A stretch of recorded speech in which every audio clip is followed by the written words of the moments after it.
Ayon sa gabay at biyaya ng Diyos, ay maayos na natapos ang unang linggo ng Evangelism Camp sa Mindanao.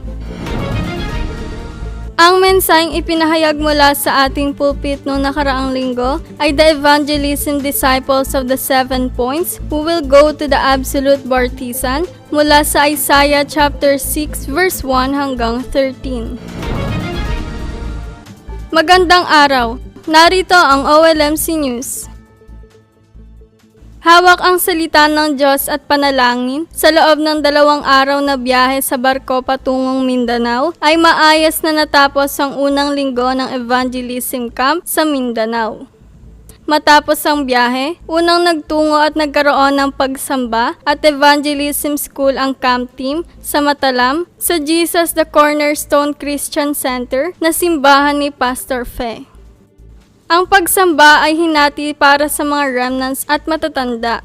Sa mga elementary remnants, ipinahayag ni Assistant Pastor Mary Joanne ang mensahe ng daan ng kaligtasan. Upang ma-imprint sa kanila ang mensahe ay nagkaroon rin ang mga remnants ng activity kung saan sila ay sama-samang gumuhit ng simbolo na si Jesus ang Kristo, ang anak ng Diyos na buhay. Sila rin ay sama-samang nag-enjoy na maglaro at ipinakilala ang kanilang mga sarili. Para sa mga adult, ipinahayag rin sa kanila ni Reverend Kim Munshik ang mensahe ng daan ng kaligtasan bilang unang lecture. At sa ikalawang lecture ay ipinahayag naman ni Reverend Ro Ilwan ang mensahe ng The One Who Prophesy, kung saan binigyang diin niya ang mensahe na maging isang propesiya ka ng pangalan ni Kristo sa iyong pamilya, school, at sa Mindanao. Sumunod na araw, nagtungo ang camp team at nagbigay ng papuri at pagsamba sa Arakan sa Christian Gathering Ministries International Incorporation sa simbahan ni Pastor Nicky. Bilang paunang mensahe ay tumanggap ng kaligtasan ang mga mananampalataya roon sa pamamagitan ng mensahe ng daan ng kaligtasan na ipinahayag ni Assistant Pastor Mary Joanne. Ibinigay rin ni Reverend Ro Ilwan ang mensahe na nakasentro sa pagiging bilang anak ng Diyos, pagiging remnant, main figure na magliligtas sa mundo, at magkaroon ng liwanag na tatanggap ng banal na espiritu, at ang hininga ng buhay ay buhay na naging buhay na nilalang. Matapos ibigay ang mensahe, ay nahati ang mga remnants at mananampalataya na dumalo sa 4 na grupo, kung saan ang bawat grupo ay kanya-kanyang nag-memorize patungkol sa mensaheng ibinahagi. Gayon din na nag-practice sila ng praise para sa kanilang presentation. Nagkaroon rin ng festival kung saan ipinakita ng bawat team ang kanilang mga inihandang praise. Nagbigay din ng special praise ang camp team. At in-announce ang nanalo na mula sa Team O, grupo ni Assistant Pastor Mary Joanne. Matapos ang schedule mula rito, ay binigyan sila ng mission ni Senior Pastor Choi Taeyong na kinakailangan nilang gumawa ng sistema ng Evangelism School sa Arakan na nahati sa 2 parte, ang Evangelism School para sa mga bata at sa matanda. Gayon din na ma-establish ang 237 PRTS sa Arakan.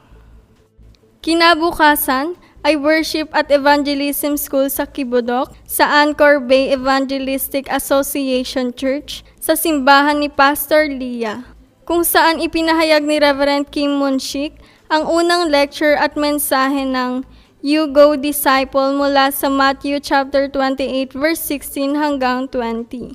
Matapos ibigay ang unang lecture, ay nagkaroon ng group formation na nahati sa 5 at nagkaroon rin ng team forum. Matapos ang lunch, sunod na binigay naman ni Reverend Kim Munshik ang mensahe ng lifelong solution mula sa Mark chapter 3 verse 13 hanggang 15. Pagkatapos na ibinigay ang lecture 2 at team forum, ay pumunta ang bawat team sa field upang makapagbahagi ng salita ng Diyos at daan ng kaligtasan sa mga taong nami-meet nila. Pagkatapos magpahayag sa field, ay bumalik sila ng church at nagkaroon ng festival. Ang bawat team ay may isang representative upang magbigay ng kanilang forum at prayer topic na sama-sama nilang ipinanalangin. Nagkaroon rin ng palaro ng question and answer na patungkol sa mensahe ng daan ng kaligtasan at sa 2 lecture na naipahayag. At bilang panghuling mensahe, ipinahayag ni Reverend Kim Munshik ang mensahe ng prayer bartisan mula sa Acts chapter 1 verse 1, 3 at 8. Sa ngayon ay nagpapatuloy ang evangelism camp sa Mindanao at ito ay magtatapos sa darating na Biyernes.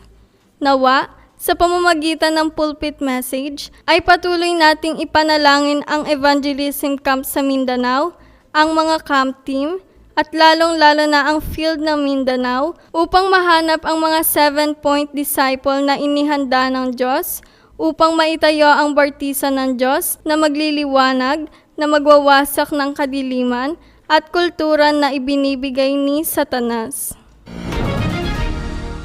Ang mensaheng ipinahayag mula sa ating pulpit noong nakaraang linggo ay the evangelism disciples of the 7 points who will go to the absolute bartisan mula sa Isaiah chapter 6 verse 1 hanggang 13.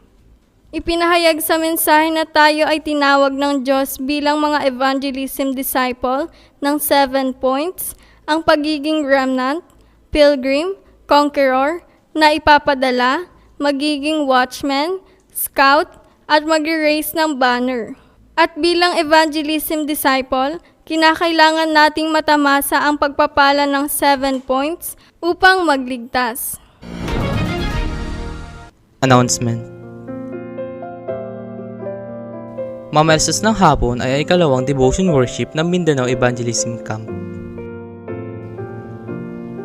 Nagpapatuloy ang Evangelism Camp ngayon sa Mindanao hanggang sa darating na Biyernes, June 5. Mula sa susunod na linggo, June 8 hanggang June 21 ay 70 Evangelism Mission Homes at House Visit Worship upang magtayo ng 1,000 individual bartisans.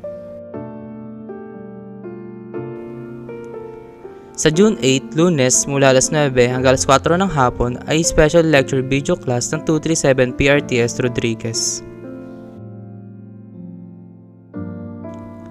Sa susunod na Martes, alas 9 ng umaga ay opening worship ng Remnant Vision Academy School para sa taong 2026 hanggang 2027. Sa June 15 hanggang June 16 ay opening worship at message ng 237 PRTS Rodriguez. Ang guest speaker para rito ay si Reverend Park Chunte. Sa June 18, Huwebes, alas 7 ng gabi ay Rodriguez Addiction Prevention Evangelism School sa ating simbahan. Ang speaker ay ang Japan missionary na si Reverend Chang Insang. At sa susunod na buwan mula July 6 hanggang July 9 ay Evangelism Camp ng Headquarters General Affairs Team Overseas. Nawa, sa linggong ito ay tunay na tayo ay maging evangelism disciple na ine-enjoy at tinatamasa ang pagpapala ng 7 points. At dito nagtatapos ang OLMC News. Maraming salamat.